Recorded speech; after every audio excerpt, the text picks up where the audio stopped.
Bismillahirrahmanirrahim. Assalamualaikum warahmatullahi wabarakatuh. Alhamdulillah, summa alhamdulillah, wassalatu wassalamu ala rasulillah, amma ba'd. Alhamdulillah, bagaimana kabarnya Bapak Ibu semua hari ini? Semoga selalu dalam limpahan karunia, cinta, rahmat, dan berkah dari Allah Subhanahu wa Ta'ala, sehingga Anda hidup dengan keadaan terbaik, dengan keadaan yang diridhai oleh Allah Subhanahu wa Ta'ala, dengan keadaan yang penuh kejayaan, kemuliaan, ketinggian, dan siap menerima rezeki yang berlimpah dari Allah Subhanahu wa Ta'ala. Bapak Ibu, pada kesempatan kali ini saya ingin menyampaikan sebuah materi yang sangat-sangat dahsyat Bapak Ibu, dan mudah-mudahan kita semua bisa menerima materi ini. Saya nggak gampang Bapak Ibu menyampaikan materi ini karena saya terus berlatih kepada diri saya sendiri, dan namanya ilmu Bapak Ibu ya. Jadi ini adalah ilmu yang mesti saya sampaikan, dan saya pun berlatih dengan sangat-sangat keras Bapak Ibu tentang ilmu ini ya. Dan ini adalah yang ke-29 ya, ilmu yang ke-29. Saya berharap sekali sebelum Anda melanjutkan ke materi yang ke-29 ini, Anda sudah mendengarkan materi-materi yang sebelumnya, karena materi-materi yang sebelumnya merupakan fondasi untuk sampai ke materi yang ke-29 ini. Jadi materi ini adalah materi yang sudah advance Bapak Ibu ya. Mungkin sedikit lebih tinggi dibandingkan dengan materi-materi yang sebelumnya. Dan mudah-mudahan saya mampu menyampaikannya dengan baik ya. Saya berdoa kepada Allah, Rabbi shrah li sadri wa yassir li amri wahlul 'uqdatam min lisani yafqahu qawli. Bapak Ibu, materi ini berjudul garis kebenaran, ya, garis kebenaran. Apa itu garis kebenaran? Bapak Ibu, ini materi yang merupakan lanjutan dari materi cermin ajaib. Jadi kalau Anda sudah pernah mendengarkan materi cermin ajaib, ya, bahwa ternyata seluruh kejadian-kejadian yang terjadi pada kehidupan kita itu hanyalah cermin Bapak Ibu ya. Hanya cermin terhadap diri kita, bahwa yang perlu dirubah adalah diri kita dan bukan orang lain ya. Maka ketika kita mampu menjadikan seluruh kejadian yang berada dalam kehidupan kita ini adalah sebagai cermin, maka rezeki akan jauh lebih mudah datang. Nah, ini kelanjutan dari materi itu ya Bapak Ibu, untuk lebih dalam lagi kepada materi cermin ajaib, dan ini merupakan perisai rezeki Bapak Ibu. Jadi garis kebenaran ini membongkar perisai rezeki. Jadi sudah beberapa perisai-perisai yang saya bahas dalam kesempatan-kesempatan sebelumnya, dan perisai yang saya ingin bahas di kesempatan kali ini halus sekali Bapak Ibu, halus sekali. Tapi saking halusnya kita nggak menyadari Bapak Ibu ya. Saking halusnya ini, dan ini sering muncul Bapak Ibu. Dia seperti apa ya Bapak Ibu ya, seperti kuku, seperti rambut gitu ya. Kita potong muncul lagi gitu ya Bapak Ibu ya. Kita potong muncul lagi ya. Dan ini halus sekali gitu ya. Ketika kita tidak menyadarinya, maka perisai ini dia seperti padang ilalang Bapak Ibu ya. Dia kalau nggak dibersihkan dia naik lagi, nggak dibersihkan dia naik lagi, sehingga akhirnya rezeki yang tadinya mau datang Bapak Ibu nggak jadi datang karena ada perisai ini ya. Dan saya kasih judul perisai ini dengan garis kebenaran ya. Oke, saya mulai Bapak Ibu ya, untuk menjelaskan tentang garis kebenaran. Ya, mudah-mudahan saya juga berharap Anda berdoa kepada Allah, meminta agar mampu menerima materi ini dengan lapang dada, dengan yang terbaik dari Allah Subhanahu wa Ta'ala, agar rezeki kita setelah ini itu terbuka lebar. Jadi memang saya meyakini Bapak Ibu ya, saya meyakini seyakin-yakinnya, hakul yakin Bapak Ibu, ketika kita mampu menjalankan materi ini, maka rezeki itu dahsyat Bapak Ibu, luar biasa, berlimpah ruah datang kepada kita ketika kita mampu melakukan ini gitu ya.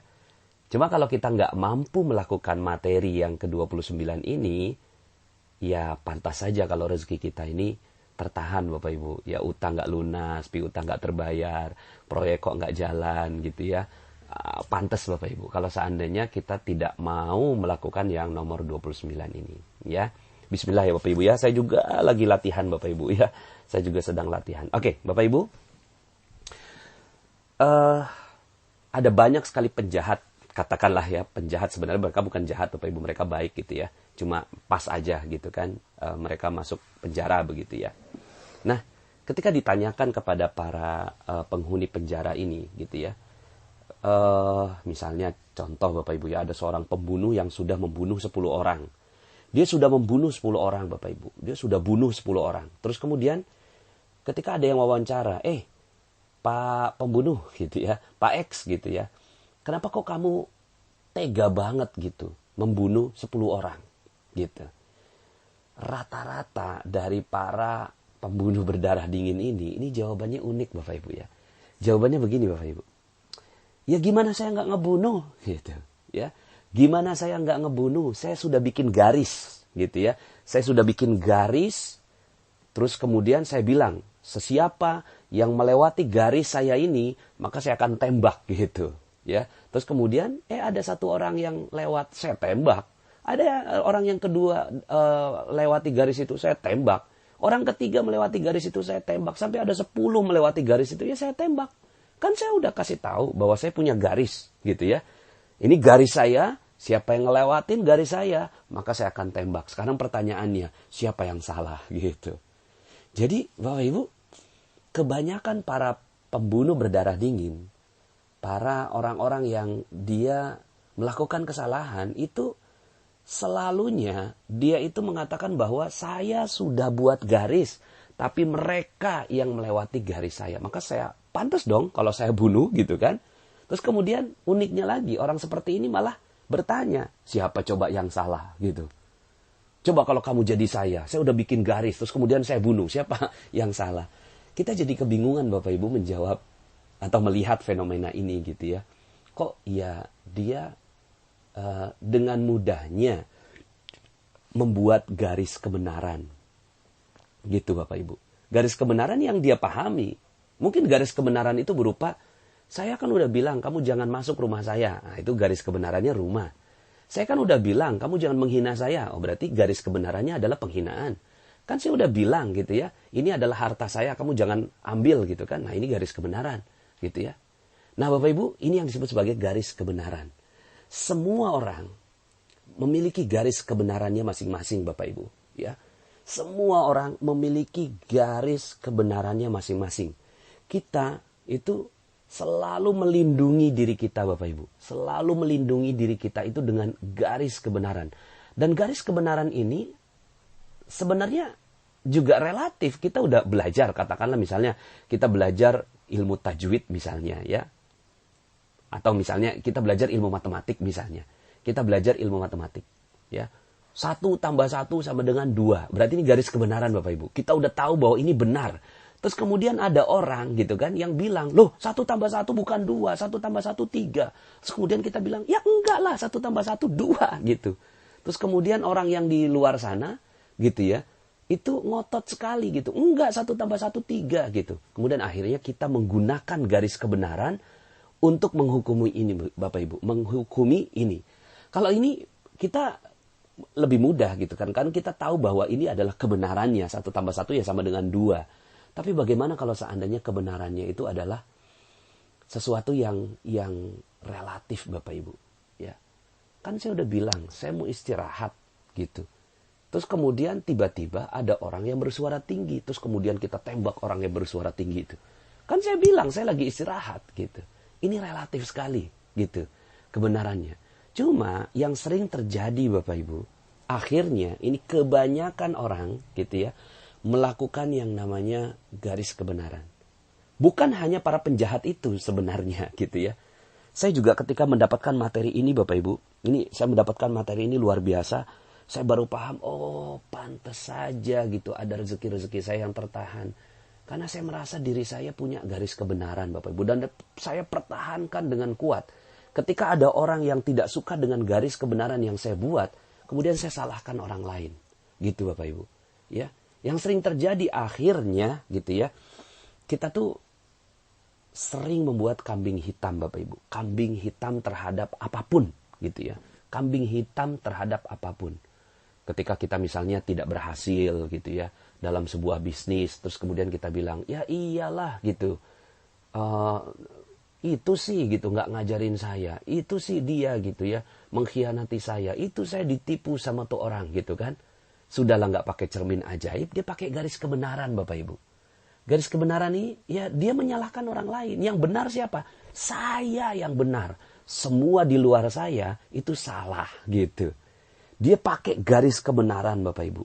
Sehingga akhirnya orang yang di luar dia harus salah. Dan satu-satunya orang yang paling benar di muka bumi ini adalah saya. Gitu Bapak Ibu. Nah ini dididik Bapak Ibu. Kita dididik dari kecil tentang garis kebenaran ini. Pantas aja ya kalau garis kebenaran ini semakin lama semakin menjulang Bapak Ibu ya. Semakin lama semakin menjulang. Misalnya contoh. Gitu ya, kita anak-anak kita gitu kan, terus kemudian anak kita jatuh nih Bapak Ibu ya, anak kita jatuh, terus kemudian nangis gitu, terus kemudian dia jatuhnya di tangga, terus kemudian tangganya yang kita pukul, nakal ini tangga gitu kan, tangga ini nakal gitu kan, iya nih udah biarin mama omelin ini tangganya, terus kemudian anak kita itu diem Bapak Ibu, gitu ya, merasa garis kebenarannya sudah muncul, bahwa dia yang benar, terus kemudian yang salah adalah tangga Bapak Ibu. Nah, kita dari kecil seperti itu Bapak Ibu. Ya, jatuh dari sepeda, terus kemudian, wah ini di sepedanya, iya di sepedanya yang salah gitu. Sehingga akhirnya setiap ada kejadian kita selalu menggunakan garis kebenaran dan orang lain yang salah. Sehingga akhirnya dengan garis kebenaran ini kita nggak mau bertanggung jawab Bapak Ibu terhadap apapun yang terjadi pada diri kita. Kemudian kita selalu beralasan bahwa ada orang lain yang punya peran terhadap ketidakberesan dalam kehidupan kita. Ya, kemudian kita selalu merasa benar sendiri Bapak Ibu dengan adanya garis kebenaran ini. Ya, nah dampaknya Bapak Ibu, dampaknya terhadap garis kebenaran ini akhirnya seluruh masalah-masalah di kehidupan kita, coba perhatikan Bapak Ibu ya, saya juga akhirnya juga meneliti kesalahan-kesalahan saya Bapak Ibu ya. Waktu itu kok bisnis nggak bener gitu. Kemudian saya kok ditipu orang. Loh kok saya nggak berhasil dalam sebuah bisnis. Loh kok saya ini ternyata sebabnya sederhana Bapak Ibu. Sebabnya sederhana. Semua utang kok nggak lunas. Piutang kok nggak dibayar orang gitu ya. Terus kemudian kok istri kok nggak nurut sama saya gitu ya. Kemudian ada yang suaminya diambil orang gitu kan. Ya. Terus kemudian ada rumah kok kebakaran gitu ya. Hal-hal yang kayak gitu Bapak Ibu. Anak kok diculik orang, digangguin dan seterusnya. Ternyata cuma satu Bapak Ibu. Cuma satu. Selain materi-materi yang kita sudah bahas dalam kesempatan-kesempatan sebelumnya, dalam kesempatan ini saya ingin menyampaikan bahwa ternyata kita seluruh masalah-masalah itu hadir karena kita pasang garis kebenaran kita Bapak Ibu. Pasang garis kebenaran, maka apa yang terjadi? Masalah muncul dan rezeki hilang Bapak Ibu. Ya. Masalah muncul dan rezeki hilang. Ya, jadi kalau seandainya sekarang ini rezeki kita hilang, ya bukan karena rezekinya nggak ada, tapi karena kita membangun garis kebenaran, gitu ya, di dalam kehidupan kita. Ya. Nah, kalau seandainya kita mau, Bapak Ibu, ini dengan lapang dada, dengan minta petunjuk kepada Allah Subhanahu Wa Taala di kesempatan materi kali ini, ya Allah, gitu ya. Saya betul-betul ingin menghilangkan garis kebenaran saya. Maka yang terjadi Bapak Ibu, setelah itu rezeki dahsyat luar biasa datang pada kita Bapak Ibu. Ternyata cuma gara-gara garis kebenaran itu Bapak Ibu. Rezeki tiba-tiba datang, terus kemudian masalah hilang tiba-tiba. Hush Bapak Ibu, hilang gitu ya. Ketika apa? Ketika kita udah turunkan itu garis kebenaran. Kan garis kebenaran ini ibarat tembok Bapak Ibu. Seperti penjahat tadi, kan saya udah bikin garis. Terus kemudian ada orang yang mau melewati garis saya tembak gitu ya. Nah garis ini yang dihilangkan Bapak Ibu. Yuk hilangkan garis ini gitu ya. Maka setelah ini Bapak Ibu, setelah mendengarkan materi ini, kita punya prinsip yang berkebalikan Bapak Ibu dari prinsip yang selama ini kita pegang. Saya pun punya prinsip seperti itu. Ya setiap ada yang salah, selalu saya bilang begini prinsipnya Bapak Ibu ya. Saya benar, kamu salah. Gitu Bapak Ibu. Saya benar, kamu salah. Saya benar, kamu salah. Saya benar, kamu salah. Gitu ya. Ketika istri saya salah dalam membuat makanan, maka saya bilang, saya benar, kamu salah. Ya. Ketika anak saya gitu kan menumpahkan gelas, maka saya bilang, saya benar, papa benar. Kan itu garis kebenaran. Kamu yang salah. Maka kita menyalahkan anak kita, gitu ya. Kemudian ketika di jalanan ada orang yang nyebrang. Kemudian saya punya pakai prinsip Bapak Ibu. Saya benar gitu ya. Dan orang yang nyebrang itu salah gitu. Ya. Ketika ada kejadian yang tidak mengenakan gitu ya. Misalnya apalah begitu ya. Kemudian kita bilang saya benar dan orang itu salah. Nah Bapak Ibu, setelah mendengarkan materi ini, saya ingin menawarkan sebuah prinsip baru kepada Bapak Ibu semua, ya. Prinsip itu adalah berkebalikan, gitu. Prinsipnya kita balik Bapak Ibu. Saya salah dan kamu benar. Begitu Bapak Ibu. Saya salah, kamu benar. Saya salah, kamu benar. Saya salah, kamu benar Bapak Ibu. Ini prinsip yang akhirnya kalau Anda mau, kita semua mau menggunakan prinsip yang baru ini Bapak Ibu. Bahwa saya salah. Ketika istri bikin kopi kok pakai garam gitu ya. Terus kemudian pas lagi minum itu ngomongnya gini Bapak Ibu ya. Saya salah apa ya? Saya salah apa ya? Istri saya nggak mungkin salah. Istri saya pasti benar. Gitu ya.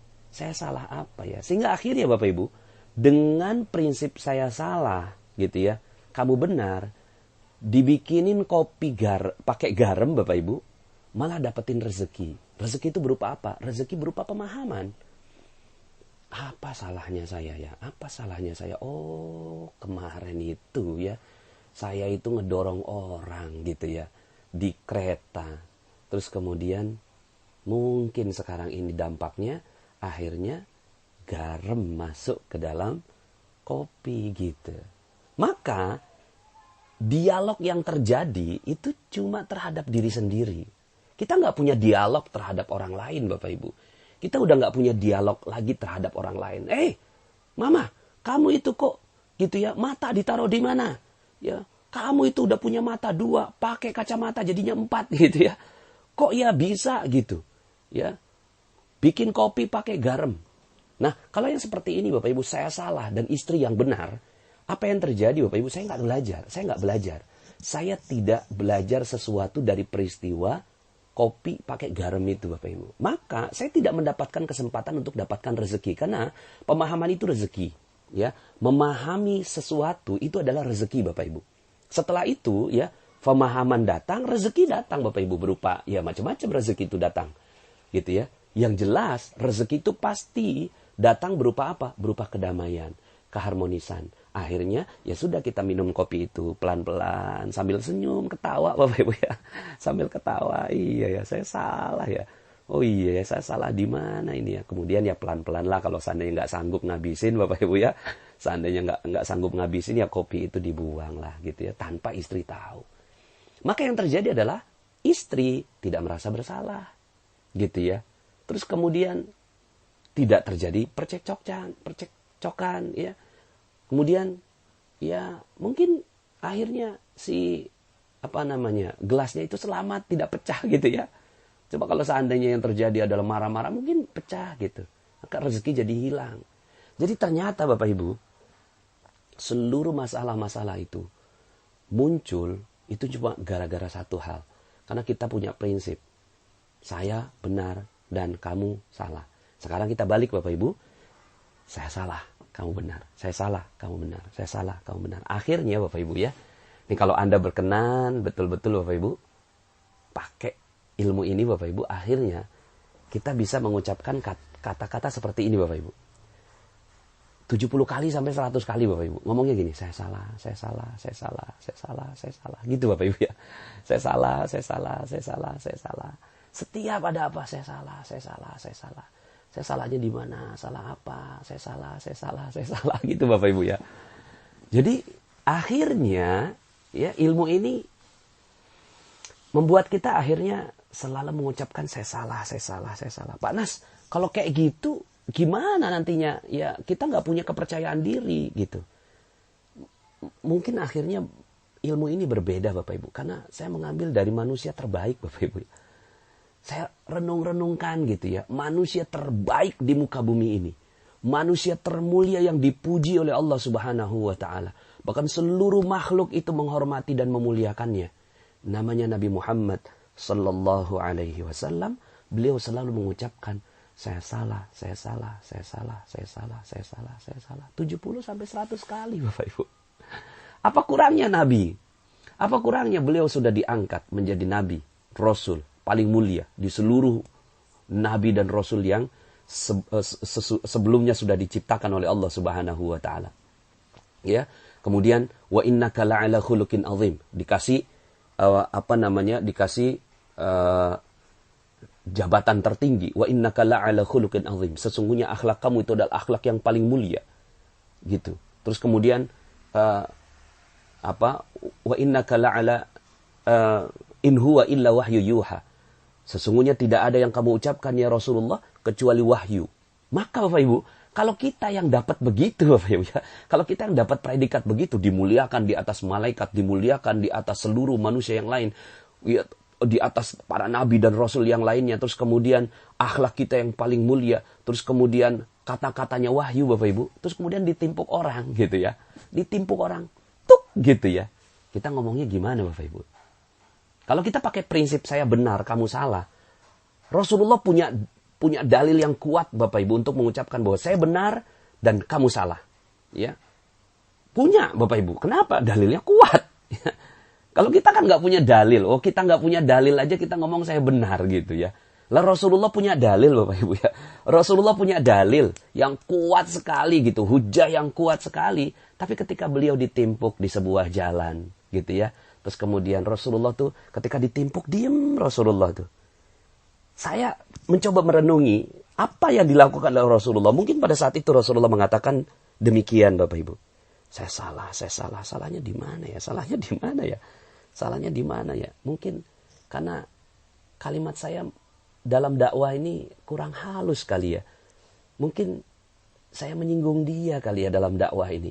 Mungkin dia tersinggung kali dengan perbuatan saya. Akhirnya saya ditimpuk gitu ya. Ditimpuk Bapak Ibu. Ya. Di sebuah jalan ditimpuk. Rasulullah diam Bapak Ibu. Hari kedua Rasulullah lewat jalan itu lagi. Ditimpuk lagi. Rasulullah tidak mengatakan, kamu salah. Saya ini Nabi. Enggak Bapak Ibu. Tapi kemudian, ini melakukan cermin ajaib Bapak Ibu ya. Terus kemudian tidak ada garis kebenarannya. Garis kebenaran. Akhirnya dia punya prinsip. Rasulullah SAW. Saya salah dan dia benar. Hari ketiga ditimpuk lagi Bapak Ibu. Ya. Sampai hari keempat Rasulullah nungguin loh. Kok nggak ada yang nimpuk gitu ya. Kadang nggak ada yang nimpuk gitu. Rasulullah tanya, mana orang yang biasa nimpuk saya? Gitu ya. Lagi sakit ya Rasulullah. Rasulullah datang. Dan akhirnya orang itu disembuhkan oleh Rasulullah SAW dan masuk Islam. Bapak Ibu coba kalau seandainya pada saat itu Bapak Ibu ya. Kemudian ketika datang, terus kemudian orang itu nimpuk. Kemudian, kamu nggak ngerti apa ya? Aku ini Nabi. Kualat kamu ini. Kata-kata saya betua. Nanti kamu jadi kodok gitu ya. Misalnya gitu ya. Kalau kita jadi Rasulullah itu mungkin itu yang keluar. Mungkin itu yang keluar kalau kita jadi Rasulullah SAW. Gitu ya. Terus kemudian akhirnya apa yang terjadi? Itu orang bukannya masuk Islam. Itu orang bukannya ya dapat hidayah. Malah benci sama kita. Ketika Rasulullah SAW dakwah ke Taif. Terus kemudian Rasulullah ingin mencari tempat hijrah di sana.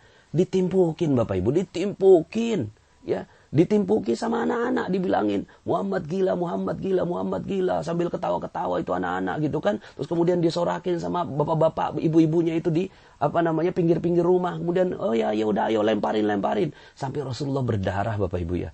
Rasulullah berdarah berhenti di bawah kebun anggur. Terus kemudian Rasulullah SAW itu lagi beristirahat, lagi mungkin ngurut-ngurut gitu ya lukanya. Terus tiba-tiba Bapak Ibu ya datang malaikat, ya, Akhsyabain, ya, malaikat yang menjaga dua gunung. Ya Rasulullah, ya, saya nggak rela ngelihat kamu diginiin. Apa sih timpakan aja ini gunung ini kepada mereka, hancurin.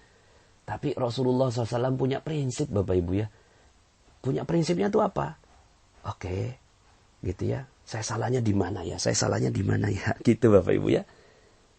Malah Rasulullah bilang, saya berharap suatu saat gitu ya mereka ada yang mendapatkan hidayah dari Allah Subhanahu wa taala. Akhirnya malah Rasulullah mendoakan kebenaran buat mereka dan Rasulullah mengintrospeksi apa yang salah dari cara saya. Tapi ya sudah gitu. Setelah itu Rasulullah ya tetap berjalan. Maka Bapak Ibu ya, kalaulah manusia paling mulia saja mengucapkan saya salah 70 sampai 100 kali ya. bahwa aku mengucapkan istighfar. Itu 70 sampai 100 kali. Istighfar itu kan apa ya Bapak Ibu? Astagfirullahaladzim, ampuni saya. Lah kalau nggak ngucapin astagfirullah kalau nggak ngaku salah. Gitu kan?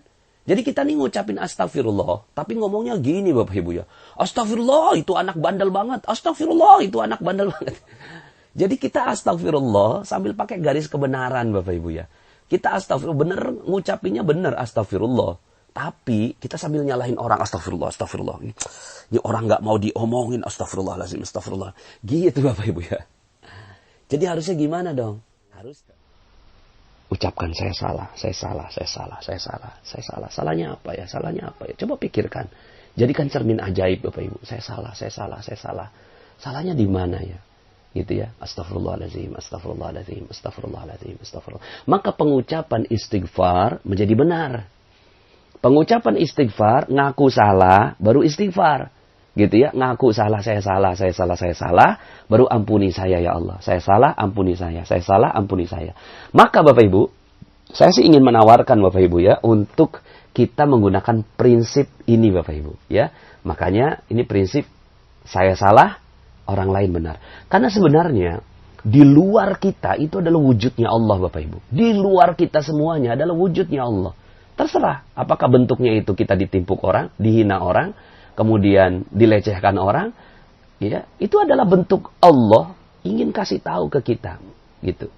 Mungkin kita dijambret sama orang, gitu ya, diambil uang kita sama orang, terus kemudian kita langsung ngomongnya, oke, saya salah, itu sih jambret benar gitu. Sebenarnya bukan jambret yang benar Bapak Ibu ya, tapi perilaku Allah yang ngambil uang kita itu pasti benar Bapak Ibu, pasti benar. Karena tidak ada yang terjadi di luar kehidupan kita kecuali adalah wujudnya Allah. Tidak ada yang terjadi di luar kehidupan kita kecuali wujudnya Allah. Maka yang namanya Allah Al-Haq. Benar, maha benar. Maka semua yang ada di luar kita benar. Siapa yang salah? Dalam diri kita. Saya salah, saya salah, saya salah. Oke, saya salahnya di mana? Kok saya dijambret orang ya gitu ya. Saya salahnya di mana? Apa salah saya? Akhirnya Bapak Ibu, dengan prinsip saya salah ini, kita lagi menarik rezeki Bapak Ibu. Kita sedang menarik pemahaman, sedang menarik ilmu Bapak Ibu, sedang menarik sebuah pengetahuan Bapak Ibu. Ya, akhirnya ini yang terjadi. Kita sedang menarik sesuatu. Tapi kalau kita bilang saya benar, loh itu jambret, jambret itu salah, dasar jambret. Apa yang terjadi Bapak Ibu? Ya, yang terjadi akhirnya kita merusak terumbu karang Bapak Ibu. Kemudian cermin ajaib kita nggak pakai Bapak Ibu. Ya, kemudian ya perisai rezekinya itu meningkat dengan tinggi Bapak Ibu. Maka apa yang terjadi? Seluruh rezeki hilang dari sisi kita. Nah kalau kita dijambret gimana? Ya kalau dijambret, ya kita bilang, oke, saya salah. Jadikan ini alat introspeksi Bapak Ibu. Saya salah, saya salah, saya salah, saya salah, saya salah. Apa salahnya saya ya? Apa salahnya saya? Oh mungkin karena gitu ya. Terlalu mencolok itu tasnya, tas baru. Oh mungkin karena terlalu cinta sama tuh tas. Oh mungkin karena itu ada uang yang nggak ya halal yang saya terima. Oh ya mungkin karena saya pernah ngomeli anak saya gitu. Oh ya karena pernah gitu ya. Gitu Bapak Ibu. Sehingga akhirnya kita punya dapat sekali Bapak Ibu menyerap banyak sekali energi gitu ya terhadap diri kita ketika kita salah. Nah, perkara setelah itu kemudian kita datang ke polisi, Pak polisi tolong dong bantuin saya ini saya dijambret orang gitu ya. Itu perkara berbeda, itu jadi amal soleh. Niat kita supaya itu orang menjadi orang yang jauh lebih baik. Itu tapi hatinya Bapak Ibu, hatinya kita selalu mengatakan saya salah. Nah sekarang Bapak Ibu, yuk sama-sama kita gunakan prinsip ini Bapak Ibu. Prinsip saya salah, kamu benar. Coba Bapak Ibu pakai di keluarga. Gitu ya. Pakai di keluarga. Gimana cara pakai di keluarga? Ketika konflik suami istri Bapak Ibu. Maka coba masing-masing itu ngomong saya salah, kamu benar. Saya salah, kamu benar. Bapak Ibu, kalau itu yang terjadi kira-kira jadi berantem gak Bapak Ibu ya? Gak jadi Bapak Ibu. Semua masalah keluarga, semua masalah keluarga itu dimulai dari masing-masing menganggap dirinya benar. Gitu. Nah kalau sudah kayak gitu, gitu ya. Sudah kayak gitu. Maka apa yang terjadi? Yang terjadi rezeki nggak datang Bapak Ibu. Saya pernah waktu itu ya.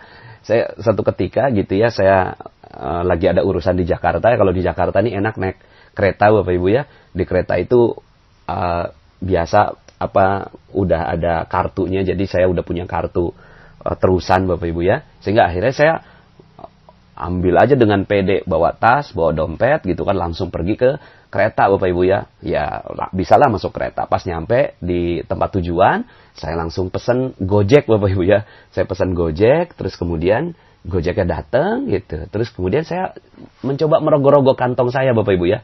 Dan dompet saya lihat, loh kok di dompet nggak ada uang sama sekali Bapak Ibu ya. Nggak ada uang sama sekali di dompet saya Bapak Ibu ya. Terus kemudian, ya Allah, itu istri Bapak Ibu sebelum saya berangkat itu nguras dompet saya Bapak Ibu ya. Dompet saya dikuras, dia belanja Bapak Ibu. Saya tanyain, Mi, kamu ini dompet uangnya dikemanain? Iya aku ambil semua Bi, maaf ya Bi. Gitu.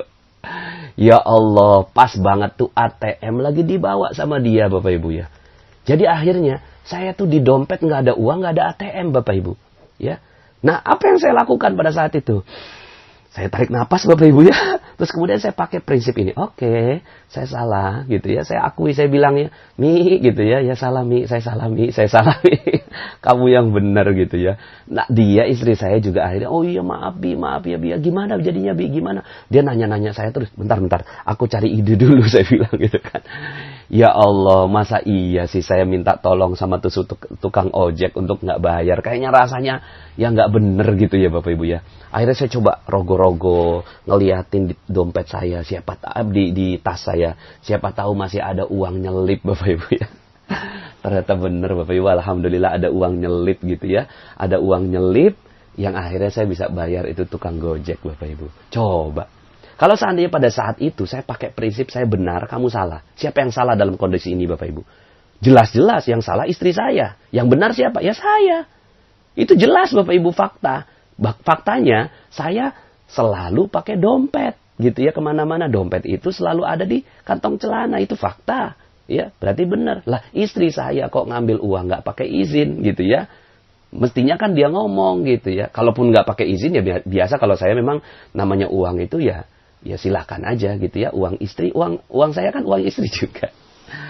Tapi Bapak Ibu, pada saat itu saya bersedia mengambil kesempatannya. Karena ini adalah bungkus permen Bapak Ibu ya.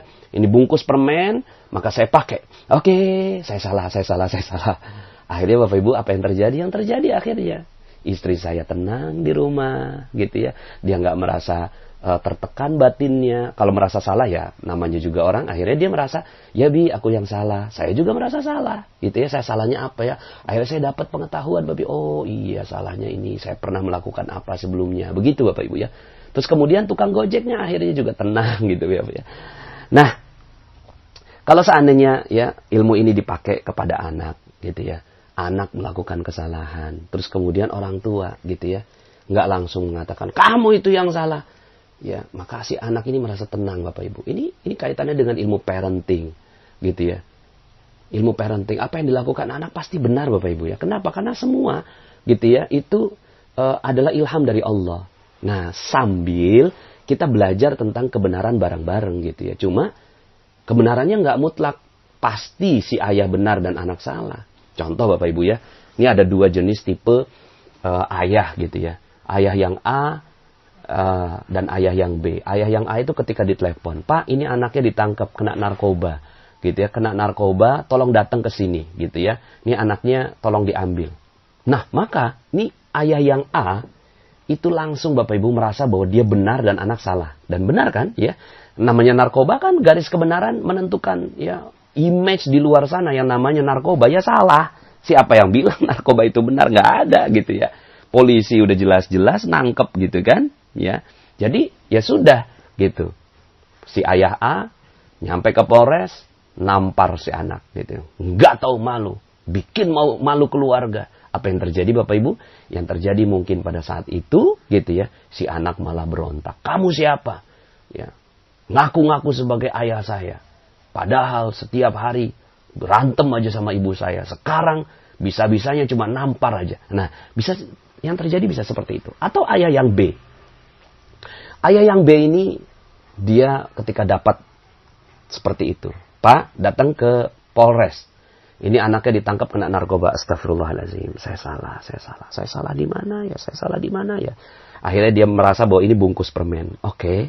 Ini bungkus permen sebentar lagi akan ada isinya. Kemudian setelah itu dia tenangkan dirinya Bapak Ibu. Dia buka garpu tala. Ya. Mungkin dia sholat dulu 2 rakaat Bapak Ibu, menenangkan dirinya. Ya. Seperti dalam materi ya di training gitu ya. Mungkin jeruk nipisnya dihilangkan Bapak Ibu. Ya, kemudian dia merasa bahwa semua sudah sempurna, tidak ada cacat gitu ya. Ini cacat yang sempurna. Lalu kemudian dia tambahkan ilmu baru Bapak Ibu. Oke, saya salah. Salah di mana ya? Oh, akhirnya si ayah seperti ini dia bisa menemukan apa kesalahan-kesalahannya Bapak Ibu. Mungkin kesalahannya terlalu sibuk dalam bisnis. Mungkin kesalahannya lupa memberikan pendidikan buat anak. Mungkin kesalahannya terlalu gitu ya, memanjakan. Mungkin kesalahannya, mungkin dia juga pernah melakukan kesalahan di kantor. Mungkin juga gitu kan hartanya tidak halal. Oh mungkin juga akhirnya Bapak Ibu, nih orang tua datang ke Polres dalam keadaan mata sembab dan dia sudah merasa bahwa dirinya yang salah. Ya, juga tidak mengatakan bahwa narkoba itu benar, tidak juga. Cuma saya yang salah. Kejadian ini pasti ada maksud di balik Allah menunjukkan peristiwa ini. Datang ke kantor, gitu kan, terus kemudian ketemu anaknya. Nah, sini nak, maafin papa ya. Papa yang salah. Papa lupa sama kamu. Papa mungkin ada banyak yang lalai terhadap kamu. Papa mungkin. Akhirnya Bapak Ibu, apa yang terjadi? Yang terjadi sang anak, saya yakin Bapak Ibu, itu akan luluh dan akhirnya dia juga merasa bahwa dirinya salah. Nah Bapak Ibu, ini juga ada kaitannya dengan ilmu kuantum. Kita satu sama dan terhubung Bapak Ibu ya. Ketika kita bilang saya salah, kamu benar. Saya salah, kamu benar. Maka orang yang di depan kita juga akan begitu Bapak Ibu. Dia juga akan mengatakan saya salah, kamu benar. Akhirnya yang terjadi damai Bapak Ibu. Tapi kalau seandainya saya benar, kamu salah, saya benar, kamu salah. Orang yang di depan kita itu juga akan selalu mengatakan saya benar, kamu salah, saya benar, kamu salah. Gitu. Nah ini di keluarga. Kalau di keluarga kita udah bisa latihan Bapak Ibu. Latihan aja terus gitu ya. Ini nggak gampang Bapak Ibu latihannya. Ya, kan ada aja hal-hal yang nggak enak yang terjadi dalam kehidupan kita. Coba Bapak Ibu, setiap yang nggak enak, oke, saya salah. Astagfirullah. Saya salah. Pagi-pagi Bapak Ibu, ya. Wabil ashari hum yastaghfirun. Di waktu-waktu sahur, itu dia mengucapkan permohonan maaf kepada Allah. Sebelum subuh dia istighfar, astagfirullahaladzim. Saya salah. Sambil renungin, salahnya apa kemarinnya? Saya salah apa kemarinnya? Saya salah apa? Gitu Bapak Ibu. Aduh, kalau Anda mampu melakukan ini Bapak Ibu di keluarga, itu Anda akan menjadi manusia terbaik di keluarga Anda. Suami melakukan ini, istri akan ikut Bapak Ibu. Akhirnya istri juga merasa, oke, saya salah. Akhirnya Bapak Ibu, istri juga akan ikut. Kalau seandainya istri, katakanlah istri, suami selingkuh. Nauzubillah ya. Suami selingkuh. Kan selingkuh. Ini kan garis kebenaran. Ya, benarlah istri. Faktanya si suami selingkuh. Itu fakta. Tapi kemudian ketika istri bisa bilang, oke, saya salah. Salahnya di mana ya? Mungkin saya kurang dandan, gitu kan? Mungkin saya terlalu merasa bahwa suami saya aman. Mungkin saya terlalu merasa bahwa suami milik saya, gitu ya. Sehingga akhirnya dia merasa tertekan, gitu ya. Oh mungkin saya, gitu ya, karena makanannya nggak enak, gitu ya. Oh mungkin akhirnya Bapak Ibu si istri ini menyadari salah. Oke, saya salah di mana? Ketika ini yang terjadi Bapak Ibu, maka sang suami insya Allah akan mengakui kesalahannya dan dia akan berbalik. Ini namanya inner beauty Bapak Ibu ya. Orang yang wanita di luar sana akhirnya itu terasa menjijikkan, ya, terasa tidak indah bagi si suami ini. Tapi sang istri yang memiliki perilaku yang baik ini akhirnya suami akan sadar. Ada banyak sekali orang-orang yang datang pada saya dan saya ajak mereka, oke, Anda bisa kok marah gitu, tapi mau nggak saya tunjukin sebuah cara yang membuat akhirnya suami jadi balik lagi. Gimana caranya Pak Nas? Ya coba, gitu. Yang pertama pakai prinsip ini, garis kebenarannya jangan dipakai, gitu. Hilangkan garis kebenaran. Yang kedua, coba katakan, ayah, urusan ayah, gitu ya. Itu selingkuh, urusan ayah dengan Allah. Pasti ada konsekuensinya. Masih ingat neraka kan? Gitu ya. Tapi urusan saya tetap melindungi, mencintai, melayani, memuliakan, membahagiakan ayah, gitu ya, menjaga akad nikah kita yang suci adalah urusan saya dengan Allah. Jangan khawatir ayah, saya akan tetap terus menerus, gitu ya, memberikan yang terbaik untuk engkau apapun yang terjadi sampai akhir hayat kita. Bapak Ibu, kalau ini mampu dilakukan oleh seorang istri, itu suami goyang Bapak Ibu ya. Suami goyang akhirnya balik lagi. Nah, ini di keluarga Bapak Ibu. Di dunia kerja juga begitu. Bos ngomelin gitu ya.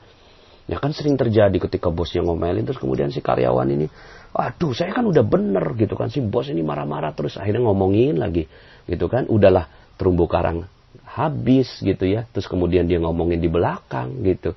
Terus kemudian akhirnya rezeki hilang semua Bapak Ibu. Tapi coba kalau seandainya sang bosnya marah. Kamu itu kerjaannya nggak benar. Oke, saya salah di mana ya? Siapa aja menerima salah itu bukan aib kok ya. Mengaku salah itu bukan aib kok gitu ya. Tidak ada aib sama sekali di situ. Aib itu ketika berbuat kesalahan terhadap Allah. Nah ini saya ini cermin ajaib gitu kan. Oh ini bungkus permen gitu kan. Nah Bapak Ibu apa yang terjadi setelah itu? Yang terjadi si bosnya jadi sayang. Loh ini karyawan saya omelin kok. Dia masih tetap sabar gitu ya. Nah kemudian ini juga misalnya dalam dunia bisnis gitu ya. Konsumen ngomel gitu ya. Kemudian si produsen oke, saya salah di mana. Begitu terus Bapak Ibu ya. Kadang-kadang kita juga sebagai seorang guru gitu ya.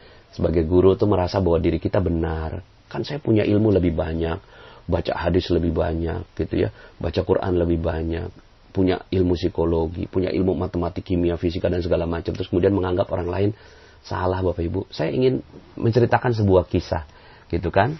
Ada yang namanya hakim Bapak Ibu, Judge Bao namanya. Hakim di Cina ini hakim yang sangat adil Bapak Ibu ya. Ada orang gitu ya yang bilang, oh ini 3 kali 7 sama dengan 21. Terus kemudian ada orang, bukan 21 gitu. Sekian gitu ya. Katakanlah misalnya 25.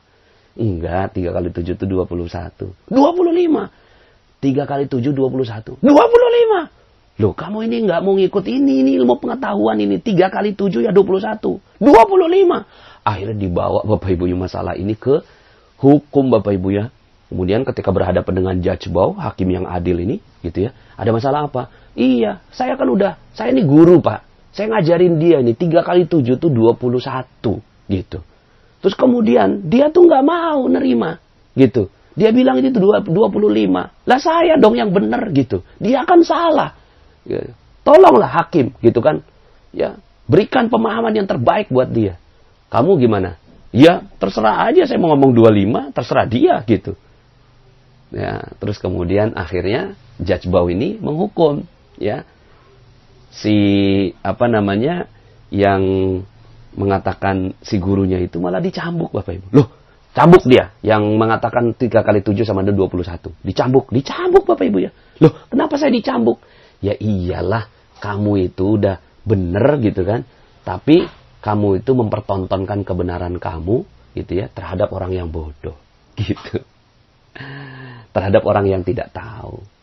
Jadi kamu ini gitu ya, harusnya ya bijak gitu ya, melihat segala sesuatu. Bisa jadi gitu ya.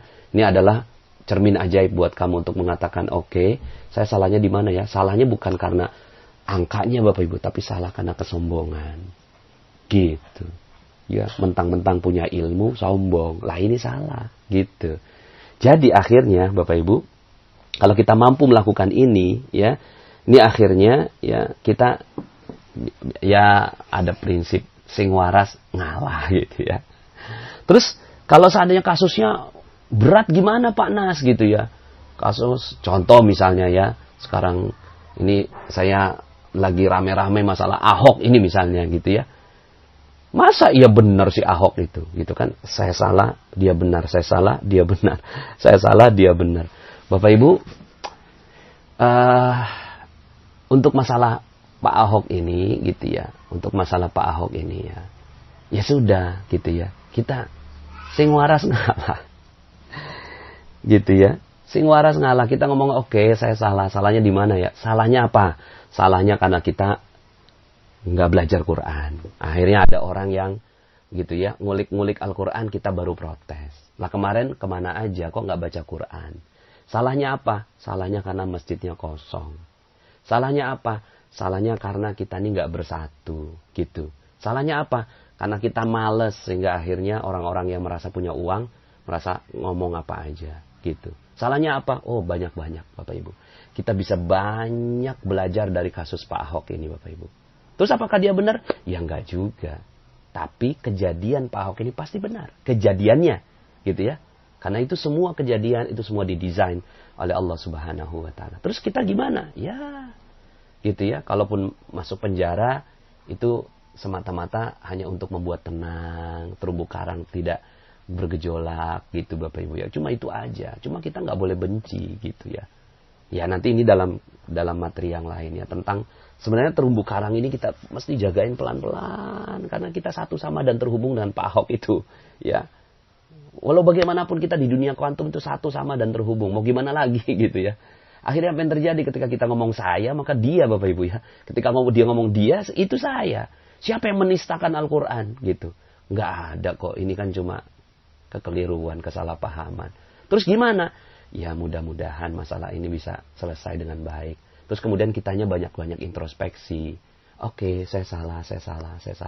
Terus Pak Ahoknya nggak introspeksi. Ya itu urusan dia. Gitu ya. Itu urusan dia. Rezeki itu urusan masing-masing Bapak Ibu ya. Ya udah pokoknya kita nih yang penting sekarang rezeki kita selamat dulu.